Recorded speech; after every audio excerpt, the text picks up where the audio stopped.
Pagbati sa ating mga viewers. Mga ka-SSS pensioners. Tiniyak ni Pangulong Ferdinand Marcos Jr. na mananatiling matatag ang pondo ng Social Security System sa kabila ng pagtaas ng pensyon para sa mga pensioner, kahit walang karagdagang kontribusyon mula sa mga miyembro. Paliwanag ng Pangulo, patuloy ang pagdami ng mga manggagawang Pilipino na nag-aambag sa SSS, kaya't hindi dapat mangamba ang mga miyembro na mauubos ang pondo ng ahensya. Anya, ang lumalaking bilang ng miyembro ay sapat upang mapunan ang karagdagang gasto sa pensyon.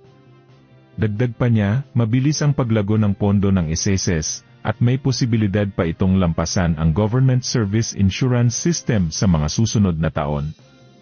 Batay sa inilabas na resolusyon ng SSS simula Setyembre ngayong taon hanggang 2027, tataas ng 10% kada taon ang retirement at disability pension. Habang 5% naman ang itataas sa taunang pensyon ng mga survivor. Ikaw ba ay natutuwa sa bagong pension increase na ipapatupad sa September? Muli, ito ang Senior Balita naghahatid sa inyo ng makabuluhang balita at totoong impormasyon.